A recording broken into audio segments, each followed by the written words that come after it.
ಚುನಾವಣೆ ಸಂದರ್ಭದಲ್ಲಿ temple run ಮಾಡೋದು ಅರ್ಥವಿಲ್ಲದ್ದು. ಸತೀಶ್ ಜಾರಕಿಹೊಳಿ ವಿರುದ್ಧ ಹೀಗಂತ ನಟ ಚೇತನ್ ವಾಗ್ದಾಳಿ ನಡೆಸಿದ್ದಾರೆ. ಚುನಾವಣೆ ಸಂದರ್ಭದಲ್ಲಿ ಟೆಂಪಲ್ ರನ್ ಮಾಡೋದು ಅರ್ಥವೇ ಇಲ್ಲ. ಸತೀಶ್ ಜಾರಕಿಹೊಳಿ ವಿರುದ್ಧ ನಟ ಚೇತನ್ ವಾಗ್ದಾಳಿಯನ್ನ ನಡೆಸಿದ್ದಾರೆ.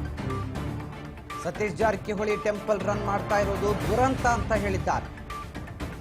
ಚುನಾವಣೆಗೋಸ್ಕರ ಯಾವ ಹಂತಕ್ಕೆ ಬೇಕಾದರೂ ಹೋಗ್ತಾರೆ ಈ ಜನನಾಯಕರು. ಚುನಾವಣೆ ಸಂದರ್ಭದಲ್ಲಿ ಟೆಂಪಲ್ ರನ್ ಮಾಡ್ತಾ ಇದ್ದಾರಲ್ಲ, ಇದು ಅರ್ಥವೇ ಇಲ್ಲ. ಹೀಗಂತ ನಟ ಚೇತನ್ ಇದೀಗ ವಾಗ್ದಾಳಿಯನ್ನ ನಡೆಸುವ ಮೂಲಕ ಇದೀಗ ಮತ್ತೆ ಚರ್ಚೆಗೆ ಗ್ರಾಸವಾಗಿದ್ದಾರೆ. ನಮಗೆ ಈ ಒಂದು ಮತ್ತೆ ಇವರು ಕೂಡ ಸತೀಶ್ ಜಾರಕಿಹೊಳಿ ಇವಾಗ ದೇವಸ್ಥಾನಕ್ಕೆ ಹೋಗ್ತಾ ಇದ್ದಾರೆ. ಅವ್ರಿಗೇನು ತೋರಿಸುತ್ತೆ ಅಂದ್ರೆ ಅವರು ನಮ್ಮ ಸಿದ್ಧಾಂತ ಅವ್ರಿಗೆ ಒಳ್ಳೆ ವ್ಯಕ್ತಿ ಮತ್ತೆ ಒಳ್ಳೆ ಪ್ರಾಮಾಣಿಕತೆ ತೋರ್ಸೋಕೆ ಒಂದು ಸಿದ್ಧಾಂತ ಬೇಕು.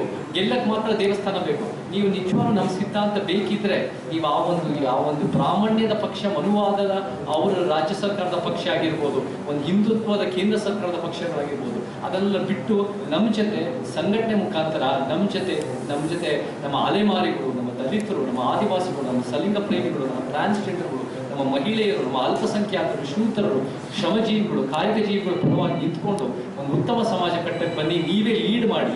ಅದು ಬಿಟ್ಟು ನೀವು ನಮ್ಮ ಸಿದ್ಧಾಂತ ಬೇಕಾಗಿರೋದು ಬೇಗ ಎತ್ಕೊಂತೀರಾ, ಹೈಜಾಕ್ ಮಾಡಕ್ ಬರ್ತೀರಾ, ಆಮೇಲೆ ನೀವು ಅಲ್ಲಿ ಹೋಗ್ಬಿಟ್ಟು ಜೈ ಶ್ರೀರಾಮು ಹೈಜಾಕ್ ಮಾಡ್ತೀರಾ. ನೀವು ಏನು ಅನುಕೂಲ ಆಗುತ್ತೋ ನೀವು ಮಾಡೋದು ಅವಕಾಶವಾದಿತನ ಕಾಣಕ್ ಹೊರತು ಅದರಲ್ಲಿ ಪ್ರಾಮಾಣಿಕತೆ ಕಾಣಲ್ಲ. ಜನರಿಗೆ ಬೇಕಾಗಿರೋದು ಒಂದು ವಿಶ್ವಾಸಾರ್ಹತೆ ಜನ ನಿರೀಕ್ಷೆ ಮಾಡ್ತಾರೆ. ನಮಗೆ ನಟ ಚೇತನ್ ಇದೀಗ ಸತೀಶ್ ಜಾರಕಿಹೊಳಿ ವಿರುದ್ಧ ವಾಗ್ದಾಳಿಯನ್ನ ನಡೆಸಿ ಸಮರ ಸಾರ್ತಾ ಇರುವಂಥದ್ದು.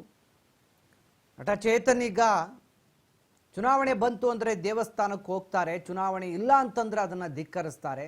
ಇದು ಯಾವ ಸಿದ್ಧಾಂತ? ಚುನಾವಣೆಗೋಸ್ಕರ ಏನು ಬೇಕಾದರೂ ಮಾಡ್ತಾರೆ ಅಂತ ಹೇಳಿ ವಾಗ್ದಾಳಿ ನಡೆಸಿದ್ದಾರೆ.